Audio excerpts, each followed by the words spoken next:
iPhone มือสองกาคันมีจังหือแลนำยิบเหมือนหือเมื่อในก็ดีกว่าด้วยบันฟงน้องจามหอมย้อนอ่ำมีวันลือซ้ำคาไลฟงไหนแลให้คากว่าด้วยบันฟง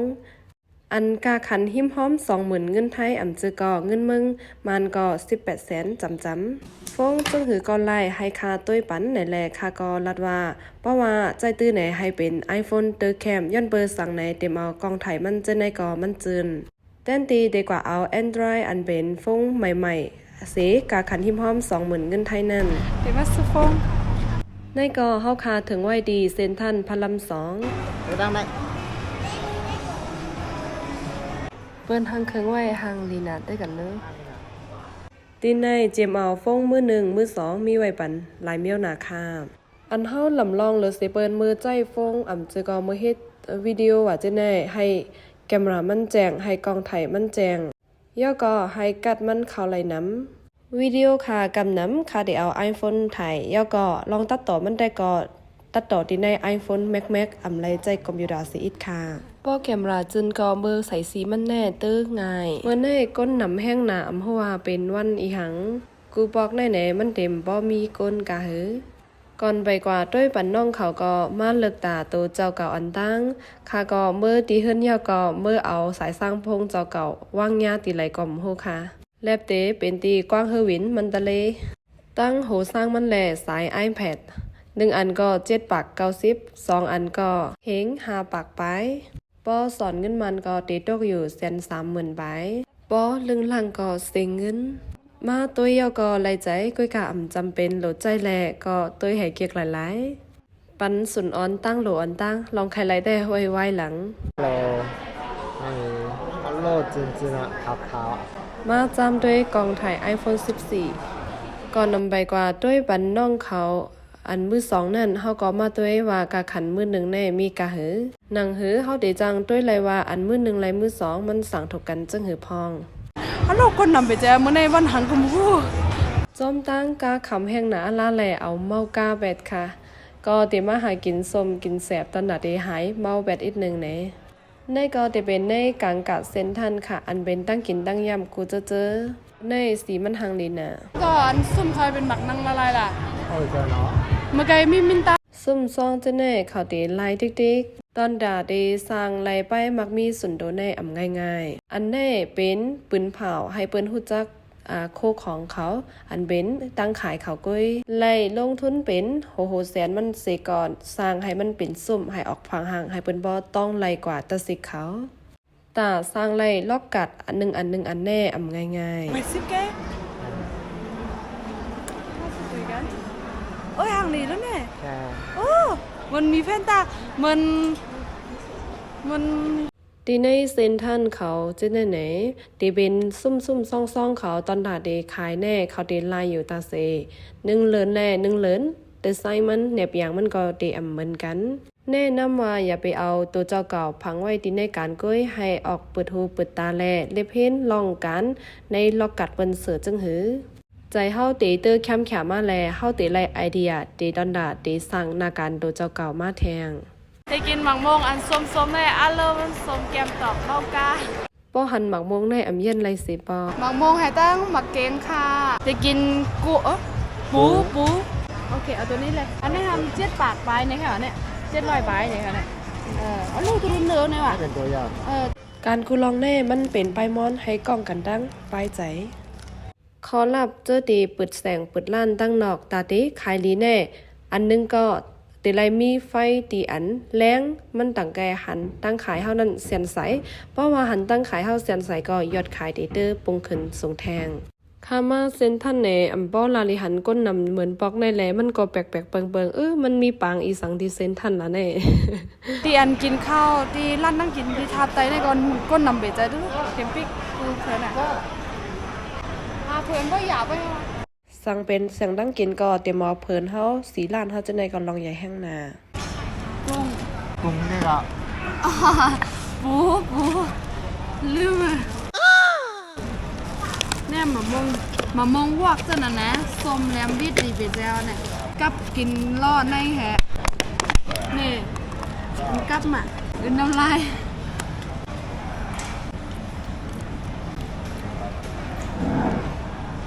หอมแล้วก็อย่างสด เมื่ออยู่ที่เฮือนแน่อำทางใหญ่ให้อิดหมักม่วงวอกแน่หอยมันทำใหญ่ขนาดจางกินอีหังมันแหน่ก้อยกาเมืองไทยแน่หมักม่วงวอกแน่ซ้ำกาเลยสีอันเบนหมักม่วงอันตัวใหญ่เปิ้นได้เอาขายมือตึกเขียวจังไหนอ่อ เอาได้ทำ80ว่าตกเงินเมืองเขาแน่7 เหงบายเมืองเขาทำ1 ลูกแน่กะเหือนะเขาซื้อแน่1 เหงอยู่เขาซื้อ DAD อ่ะเจียมมาหอมโอ้ยบูได้ทำ2 บาท 60ก็เดี๋ยวโต๊ะหิมหอม23,000 เหงเงินเมืองเขาค่ะนะค่ะปูหอมหอมก็หอม ในซ้ำเป็นหมอบูเจเป็นก็ฮักกันมาไล่2 ปีไปอีกหนึ่งเป็นก้นใจเย็นเปจ้ะตอนยามหันมันใจลำสิบอกเอี้ยก็เป็นก้นปอสปอเสงเหมือนนั่นเลยกะ กินกัน ขึ้นมาตัวปั่นฟงน้องเขาเดมี Samsung Galaxy 22ป้าค่ะนะอันนี้ก็จะเป็นตัวที่อันเขานี้ไว้แค่เพราะเป็นอันเต้มันในเดมีอยู่20,000ปลายอีก27,000ข้างในนะคะนะอันปีกายค่ะ Samsung อันออกเมื่อปีกายก้อยกาเป้าหมายตัดเดมาตัวปั่นน้องเขาซ้ำเป็น iPhone ไหนแลจะขึ้นถามด้วยคัน iPhone ค่ะถึงว่ามันจะเป็นมือ2เสียดายก็ต้องตึกใจแคมiPad อันบินอเขาหันได้เป็น A4 ค่ะนะ13,000แก่เนี่ยค่ะเนี่ยเมื่อค่าซื้อ A5 นั่นไหนค่าเลยซื้อเป็น30,000บาทค่ะเอาเงินไทยโฟนมือ2ได้มีต่อถึง iPhone 14 อันออกปีในค่ะนะปีกายในค่าซื้อ13 Pro Max ใน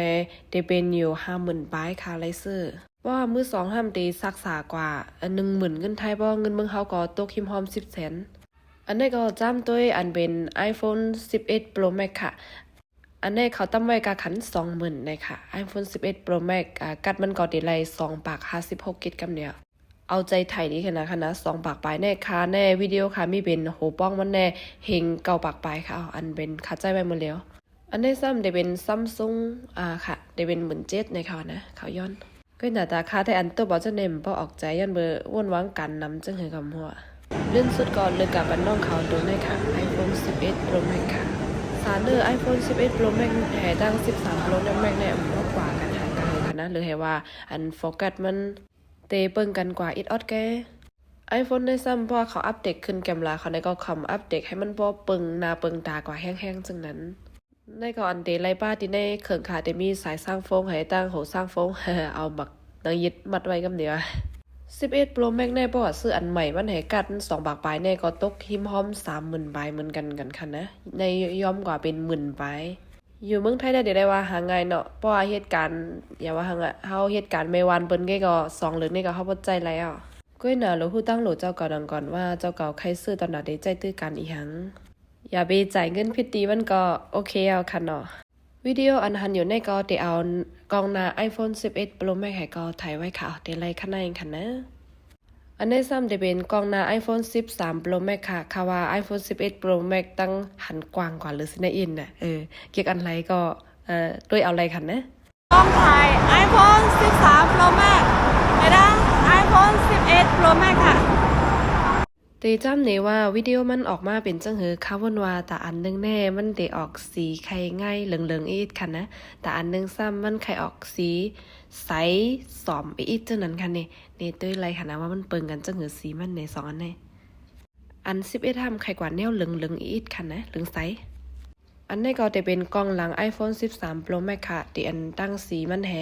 แล้วก็ตั้งอันมันโฟกัสไหลหมอกกะเหอค่ะนะมันยอบไหลกะเหอหมอกขนาดให้มันแจ้งนั่นน่ะเนี่ยในก็จะเป็นกล้องหลังค่ะกำได้ขึ้นเอา iPhone 11 มันเนบันค่ะนะว่าเป็นจังหือเนี่ยเพราะว่าเฮามันตุ้ยลีๆได้มันใครหัวมันเปิงกันสั่งค่ะเอา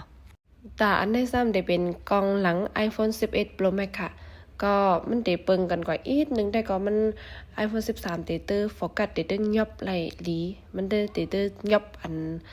โคของปนามันนั่นไหลลีเลยสิ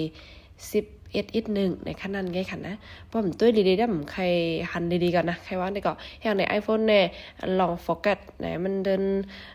เขียนเอาไว้ว่าในตอนที่นั้นก็บ่ใครเปิงอีหยังกันเต้ๆค่ะนะ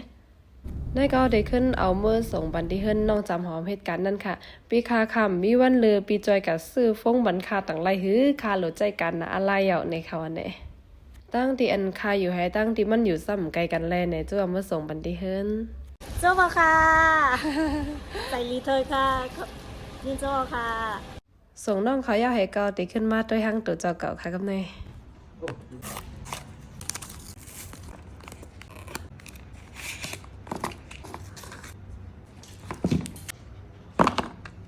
บกันวิดีโอหนนาใหม่ส่งกูก็ค่ะ